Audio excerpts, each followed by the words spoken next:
जो मैंने अहो भाव से बाबा जी से बोला था कि बाबा जी ठंडक का टाइम है, मेरे पास पैसे नहीं हैं, और बाबा तक ये पुकार पहुंची थी। तो मैंने कहा बाबा जी, आंखों में आंसू आ गए मनोज जी कि बाबा जी ने किस तरह से मेरी ये बात सुन ली जो मैंने सहज भाव में ऐसे कही थी। और मैंने कहा बाबा जी, यहाँ तक आप मेरी जैकेट रखने आए, बता तो दिया होता, थोड़ा आपके पैर तो छू लेते। तो मैं कहता हूँ कि जो बाबा जी आपकी जैकेट का ख्याल रख सकते हैं तो आपकी पूरी ज़िंदगी का भी वही ख्याल रख सकते हैं। आपको चिंता करने की ज़रूरत नहीं है। बोलो नीम करौरी वाले बाबा की जय। जय सिया राम। सब सुख लहे तुम्हारी सरना, तुम रक्षक काहू को डरता। हनुमान जी की पूजा आराधना से सब संभव, और हमारी तो कोशिश यही है कि विभिन्न क्षेत्र के विद्वानों से, कुछ भक्तों से भी आपकी मुलाकात कराएं और आपके हृदय में विश्वास घर कर जाए कि हनुमान जी की कृपा से सब संभव है। एक ऐसा ही भक्त हमारे सामने उपस्थित हैं और ये बिरला हनुमान मंदिर है। ISBT दिल्ली से आगे आप बढ़ेंगे, मॉनेस्ट्री है, वहीं पे बिरला हनुमान जी का मंदिर है, बिरला हनुमान मंदिर, और ये नीम किरोड़ी बाबा का आश्रम है। क्या शुभ नाम हुआ आपका? मेरा नाम संदीप कुमार रावत है। संदीप कुमार रावत जी। जी। आप तो मैंने देखा कि काफ़ी भक्ति भाव में आप यहाँ हनुमान जी के दिखाई दिए। ये हनुमान जी की कृपा है, बाबा जी की दया है कि हनुमान जी, बाबा जी बुला लेते हैं अपने चरणों पे, तो ये कृपा है उनकी। कब से आ रहे हैं आप यहाँ? ये लगभग 4 साल हो रहे हैं मैं बाबा जी के दर पे आ रहा हूँ। और यहाँ पर आने के पीछे भी एक बहुत ही रोमांचक रहस्य आप कह सकते हैं कि मैं यहाँ पहुँचा कैसे। अच्छा। तो वो मैं आपको बताना चाहूँगा जी कि सन 2018 की बात है। तो मैं गौ सेवा बचपन से करता आ रहा हूँ। तो जहाँ पर मैं दिल्ली में किराए पे रहता था, तो वहाँ पर जो मकान मालिक भैया थे, तो मैंने उनसे पूछा, भैया कि मुझे गौ सेवा करनी है तो कोई गौशाला बता दीजिए। तो उन्होंने कहा कि गौशाला इधर नीम करौरी वाले बाबा जी का मंदिर है, वहाँ चले जाना, वहाँ गौशाला है, सेवा कर लेना। लेकिन मैंने इसको एक कान से सुना, दूसरे कान से निकाल दिया, क्योंकि मुझे कहा कि यार मैं कहाँ ढूंढूंगा, कौन से बाबा, ऐसे मन में आया, पता नहीं कौन से बाबा की बात हो रही है। तो मुझे कहते हैं बिल्कुल भी इस पर मैंने नोटिस नहीं किया, इस बात को बिल्कुल भी ध्यान नहीं दिया। ठीक है, वक्त बीत गया, 1 हफ्ता बीता। 1 से 1.5 हफ्ते के दौरान मैंने सपना देखा। वो सपना जब भी मैं बताता हूँ तो ऐसा लगता है मेरे सामने लाइव चल रहा है और मुझे गूज़बम्स आ जाते हैं, ऐसा होता है। तो मैंने सपने में क्या देखा कि एक चमचमाती सफ़ेद चादर, और ऐसी चमचमा रही है जैसे उस पर चंदा ने अपनी चांदनी डाली। तो उस चंदा की रोशनी में एक संत बैठे हुए थे एक जगह पर, एक ज़मीन पर। तो मैं उनको देखता हूँ तो बड़ा भावुक हो जाता हूँ, तो बड़े अहोभाव से उनके सामने मैं प्रणाम करता हूँ ऐसे। तो वहाँ एक माता जी खड़ी हैं और माता जी कहती हैं कि ये नीम करौरी वाले बाबा जी, जब ये मंदिर बना था और हनुमान जी, बाबा जी ने अपने पैर से मूर्ति धरती से निकाली, जब पैर मारा था ज़मीन पर, जिस जगह पर, वहाँ से मूर्ति निकली थी। और बाबा जी ने कहा था कि आप लोगों ने सोते हुए हनुमान जी को जगाया है, तो यहाँ पर भीड़ नहीं होगी, यहाँ पर वही आएगा जिसको हनुमान जी चाहते हैं, हनुमान जी प्यार करते हैं, और वही बुलाएंगे।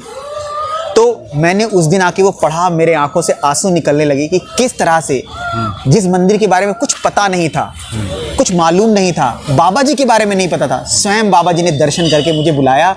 और फिर यहाँ पर पता चला कि कई लोग 40-40 साल से बगल से गुजर जाते हैं, पीछे मार्केट है, आते हैं, बगल से गुजर जाते हैं, मोनास्ट्री मार्केट है, और कहते हैं आसपास भी लोग रहते हैं, कई सालों से रह रहे हैं, लेकिन स्टिल उनको पता नहीं है कि यहाँ पर ये गुप्त मंदिर भी है, ये मंदिर भी है बाबा जी का। क्योंकि बाबा जी ने बोल दिया था कि यहाँ पर आएगा ही वही जिसको हनुमान जी स्वयं बुलाएंगे, विशेष कृपा। मैं बताया कि हनुमान चालीसा में तो है भी सुगम अनुग्रह तुम्हारे मैं तो बार बार दोहराता हूँ, सब सुख लहे तुम्हारी सरना। भक्तों के लिए बहुत लोगों की जिज्ञासा होगी कि जब से आप हनुमान जी की शरण में हैं, बाबा नीम करौरी जी के आश्रम में आते हैं, क्या कुछ बदला जो आप बताना चाहेंगे भक्तों को, या कुछ ऐसा जहाँ लगा हो कि ये तो साक्षात कृपा करती है हनुमान जी? बिल्कुल, ऐसे एक नहीं, मैं बताता हूँ, कई ऐसे अनुभव हैं मेरी ज़िंदगी के जो शायद बताते बताते रात हो जाएगी, कि हर पल मुझे बाबा जी का, कहते हैं हनुमान जी की कृपा, हनुमान जी का आशीर्वाद बाबा जी के रूप में मुझे मिला। एक छोटी सी घटना बताता हूँ मैं। दिल्ली में मयूर विहार एक जगह है, वहाँ पर एक माता जी रहती हैं, शी इज़ 90+ राइट नाउ, वो 90+ हैं अभी। तो वो बाबा जी की शिष्या रही हैं एक्चुअली में। अच्छा। बाबा जी की शिष्या रही हैं। तो मुझे पता चला, पंडित जी ने बताया कि बाबा जी की वो शिष्या हैं। तो फिर मेरी इच्छा हुई उनसे मिलने की, मेरी इच्छा हुई उनसे मिलने की।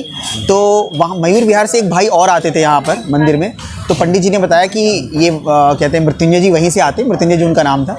तो वहीं से आते हैं, इनके साथ चले जाइए। तो मृत्युंजय जी से मैंने कांटेक्ट किया और मैं वहाँ पर गया। तो जब गया तो प्रसाद लेकर गया, ठीक है। ठंडक का टाइम था 2020 में, आई थिंक ये बात है 2020 विंटर की बात है। तो मैं जैकेट पहन के गया था और वहाँ पर प्रसाद वगैरह लेकर गया। फिर मैं माता जी के दर्शन किए, काफ़ी वहाँ पे चर्चा हुआ।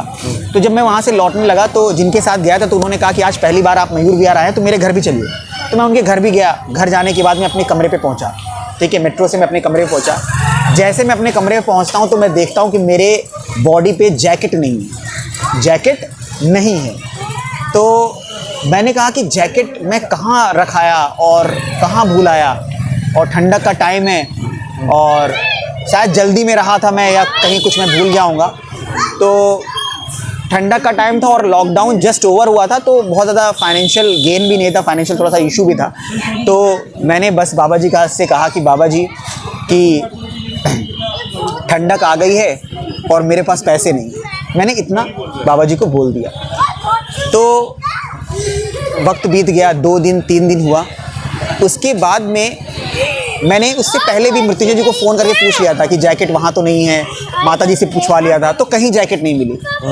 तो 2 से 3 दिन में मैंने अपने अलमीरा खोली और अलमीरा में वही जैकेट तह करके रखी हुई है, तह करके रखी हुई है उसी अलमीरा में। तो मैंने कहा ये जैकेट कैसे आ गई, क्योंकि मुझे पूरा ध्यान था कि जब मैं कमरे पे आया तो जैकेट नहीं थी। तो फिर मेरे अंदर डाउट आने लगा कि हो सकता है कि ये मैंने बैग में रखा हो या कुछ, लेकिन मुझे पूरा विश्वास है कि मैंने बैग वगैरह में कहीं नहीं रखा था। तो मैंने कहा अगर जैकेट मेरे बॉडी पे होगी तो जब मैं वहाँ से निकला था मृत्युंजय जी के यहाँ से तब भी होनी चाहिए। तो मैंने उनको कॉल किया तो वीडियो कैमरा उनके यहाँ लगा हुआ, तो उन्होंने वीडियो कैमरा से चेक किया तो बोले संदीप जी जब आप आए थे तब भी जैकेट नहीं थी और जब आप गए तब भी बॉडी पे जैकेट नहीं है, ठीक है। और बैग में रखने का कोई ऐसा सवाल ही नहीं, क्योंकि बैग इतना छोटा था कि उसमें बैग में रख नहीं सकता था। पूरा उन्होंने प्रॉपर क्लिप भेजी, वीडियो क्लिप भेजी, तो उसमें जैकेट नहीं थी। तो तुरंत मैं समझ गया ये कोई नहीं, जो मैंने अहोभाव से बाबा जी से बोला था कि बाबा जी ठंडक का टाइम है, मेरे पास पैसे नहीं हैं, और बाबा तक ये पुकार पहुंची थी। तो मैंने कहा बाबा जी, आंखों में आंसू आ गए मनोज जी कि बाबा जी ने किस तरह से मेरी ये बात सुन ली जो मैंने सहज भाव में ऐसे कही थी।